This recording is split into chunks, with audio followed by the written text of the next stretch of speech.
Welcome back, ladies and gentlemen. We are here for one of our final interviews of the spring election cycle. We're joined this evening by John Coronado. How are you today, John? I'm well, Bill. How are you? Yeah, it's not too bad.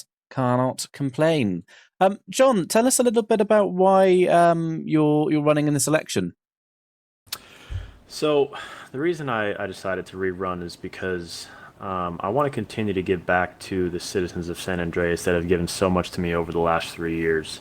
After my early retirement from the United States Army, I found myself unsure of what my next direction was, and I started out by getting my bar certification and working for a Schumann law firm before starting the Corranado group. And over the last 3 years, that's kind of jump started a lot of my business endeavors, Black Hawk Coffee Company, Legacy Capital Group, and such. And I just felt that the citizens of San Andreas have given me so much in the way of, working with my businesses, using my businesses, and for their services. That it's been a big part of my success in San Andreas and abroad. And so I wanted to return that by serving as a state representative to be the voice for the citizens of San Andreas.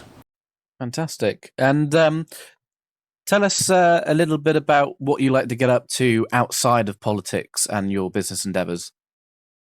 So I like to travel with my girlfriend Scarlett Kensington. We've traveled quite often. When I'm not in San Andreas, we're pretty much flying out to somewhere new, whether it be Dubai, the Maldives, the Alps, just anywhere that we can explore and experience something new, whether it be, you know, swimming in exotic, beaches, or exploring, things that are from long past, or things that will come in the future, and just really getting out there and seeing everything that I can, and feeling blessed that I have, the opportunity to do so. As a long-term resident of San Andreas, obviously a lot of people who've been here relatively recently or for a long time will know, know you and know of the Coronado Group and Black Hawk Coffee. What's one thing you don't think the majority of people in the city know about you? Uh, I don't. Hmm. I don't think that people know that, because I've heard it in the past. Oh, you're very bougie, you're very flashy, you have the cars and the planes and the boats.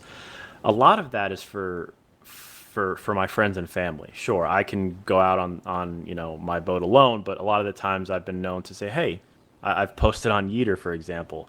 Hey, I'm about to go fly around. Does anyone want to join me? Hey, I'm about to go out on the boat. Does anyone want to join me? So a lot of what I do is really just to continue to try to give back. I would anyone that I have some acquaintance with. Hey, you want to go take a ride or get out on the boat, get some sun? I do that for my friends and family, and really anyone that wants to explore. So that's one thing I think people don't really know about me as much. Fantastic. Stuff like that can get lost in the sort of minutiae of day-to-day life in the city, and people can sort of typecast a lot of people quite easily based on business endeavors or legal endeavors. So it's always quite nice to sort of find out different aspects of people that you wouldn't necessarily know. Um, for those for those at home, as I'm sure you're aware, as a sitting state representative, not everyone goes out into the polls. Why should people take time out of their day to go and vote for you, John? So a big thing that I ran my first campaign on, and I'm going to continue that, is to be present and be available. I ran into the situation, as just a citizen and not a sitting representative, that when I tried to reach out to my representatives, I noticed that a lot of the times they weren't available. They weren't clocked into the government where they were reachable by citizens. I endeavored for as much of my time in office as I could to be clocked in, have my phone on for anyone who wanted to reach out to me. So being able to connect with the citizens that I serve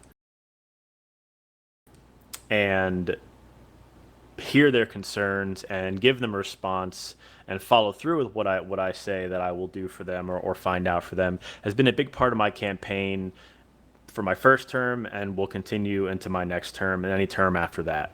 So just having the availability of, oh, I have a concern that I want to bring to the government, you know, what representative do I reach out to? Oh, there's none on duty. Well, I try to be on duty as often as I can or be available by email or text message or any means. So I think that's part of a big part of why, the citizens should go out and vote to keep me in office for a second term. Fantastic. Well, thank you very much for joining us this evening, John.